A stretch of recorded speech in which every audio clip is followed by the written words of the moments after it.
자, 역시 양적 연구 문제. 자, 2020학년도 수능 문제. 양적 연구 문제인데 역시나 어렵습니다. 자, 한번 가볼게요.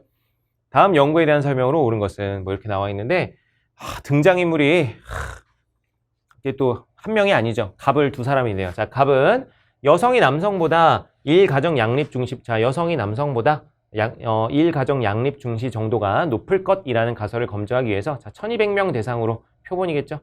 1200명 대상으로, 응답자의 사회 인구적 특성 등과 함께 직장 회식, 자, 직장 회식 참여 중시, 가족 행사 참여 중시, 일가족 양립 중시에 대한 설문조사. 자, 설문조사 했으니까 역시 뭐예요? 질문지법 한 거네, 그죠? 질문지법을 사용했다. 그래서 갑은 응답자의 일가족 양립 중시 정도를 높음과 낮음으로 나눈 뒤 성별과 그 관계를 분석하였다. 이렇게 합니다. 그래서 갑은 성별에 따라서 일가족 양립 정도를 어떤 차이가 나타나는지를 확인을 한 것입니다. 그런데 이제 을은 뭘 연구해보고 싶었냐면, 자, 세대에 따라서 어떻게 달라지는지, 세대, 어떤 나이죠, 나이. 세대에 따라서 어떻게 달라지는지를 확인하고자 했다.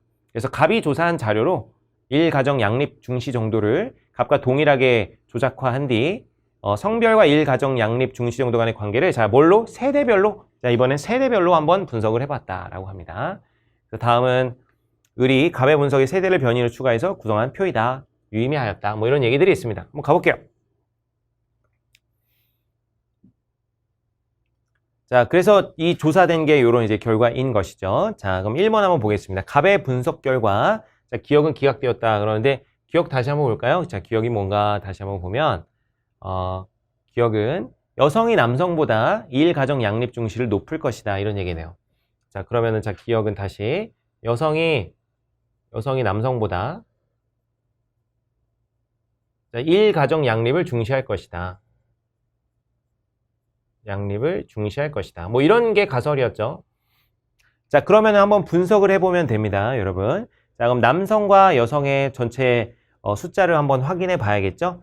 자, 남성의 숫자, 이 청년층은 합포부 요거 300이네요. 그죠? 300. 중장년층 더해보면 요건 얼마인가요? 600이죠. 그래서 남성은 총 얼마다? 900입니다. 900. 자, 여성 같은 경우는 여기 240, 여기 60. 여성이 훨씬 더 표본이 적네요. 그럼 요거는 300이죠. 300. 자, 그럼 비교해보면 돼요. 자, 먼저 여성부터 볼까요? 여성은 이 300 중에서 일가정 양립 중시를 높다고 얘기한 거. 높다고 얘기한 게 얼마예요? 180이네요. 180. 확인하실 수 있겠죠? 쉽죠? 다시 여기 300 중에서 일가정 양립 중시 높다고 얘기한 게 180입니다. 이제 남성 같은 경우는 자, 일가정 양립 높다고, 자, 이제 전체가 얼마예요? 900이죠. 이 900 중에서 일가정 양립을 높다고 한 게 120하고 420이잖아요. 그럼 얼마입니까? 540입니다.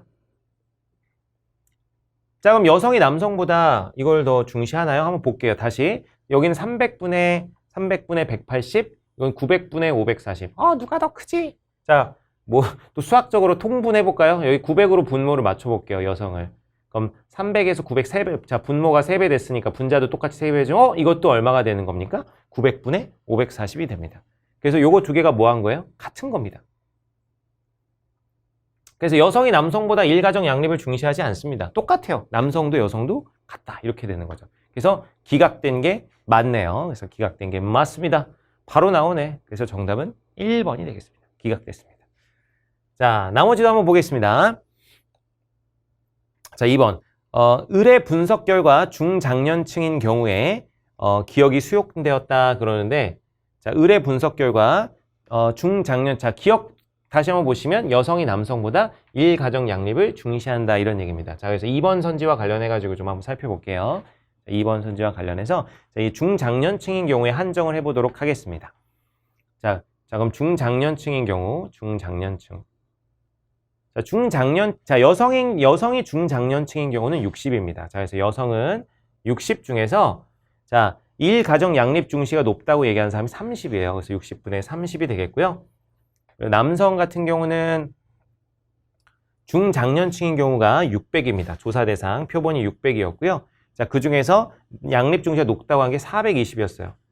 그러면 어떻게 돼요? 이건 딱 절반인데, 이건 절반을 훨씬 넘죠. 그래서 중장년층에서는 남성이 여성보다 일가정 양립을 더 중시합니다. 그래서 다시 당연히 이게 수용된 게 아니라 그럼 뭐 됐겠어요? 기각됐겠죠. 거꾸로입니다. 남성이 더 높아요. 자, 3번 보시면 3번은 디귿은 니은의 조작적 정의이다 이러는데 디귿이 뭔지 한번 볼까요? 자, 디귿은 1가정 양립 중시 정도네요. 자, 1가정 양립 중시 정도를 니은의 조작적 정의에 해당한다. 니은이 뭔데? 니은은 가족행사 참여 중시 정도 이렇게 나와 있네요. 여러분 뭐가 더 추상적 개념이에요? 1가정 양립 중시 정도랑 가족행사 참여 중시 정도 뭐가 더 추상적이야? 이 디귿이 더 추상적이지 않아요? 1가정 양립 중시 원래 이걸 조사하려고 한 거잖아. 원래 이걸 조사하려고 했는데 그걸 구체화시킨 게 뭡니까? 가족행사 참여 중시죠. 다시 1가정 양립을 얼마나 중시하는지 이건 너무 추상적이니까 구체적으로 해준 게 가족 행사에 얼마나 참여하는지 얼마나 중요시하는지 이렇게 구체화시킨 거잖아요. 그래서 디귿을 니은으로 개념의 조작적 정의를 한 겁니다. 디귿을 니은으로 개념의 조작적 정의 한 거죠. 이거 잘못 보면 틀려요, 여러분. 그래서 디귿은 니은의 조작적 정의가 아니라 이거 여기서 앞뒤가 어떻게 해야 됩니까? 바뀌어야 되죠. 니은은 디귿의 조작적 정의에 해당한다. 이렇게 돼야 되겠고 자, 리을은 을의 1차 자료이다 이러는데 자, 이거는 을이 직접 조사한 게 아니죠. 갑이 조사한 자료로 한 거잖아. 그러면은 을에게는 당연히 몇 차 자료가 됩니까? 2차 자료가 되는 거죠. 2차 자료. 자, 5번. 자, 을은 갑과 달리 연역적 연구를 수행했다라고 합니다. 자, 을은 갑과 달리 연역적 연구를 수행하였다 그러는데 여러분 연역적 연구는 뭐예요? 미리 이론에서 출발하는 거죠. 가설을 세워가지고 그 가설을 적용해 보는 겁니다. 사례에. 자, 갑은 가설을 검증하기 위해서 연구했어요. 갑은 연역적 연구였습니다. 그죠? 근데 을도 보시면은 이게 과연 세대에 따라서 어떻게 결과가 달라지는지 아마 을도 여기 나와 있진 않지만 가설을 세워서 연구를 했을 거예요. 그래서 을도 연역적 연구라고 볼 수 있습니다. 그러니까 둘 다 연역적 연구이기 때문에 갑과 달리 이렇게 얘기할 수가 없습니다. 그래서 정답은 아까 말씀드렸듯이 1번이 되겠습니다.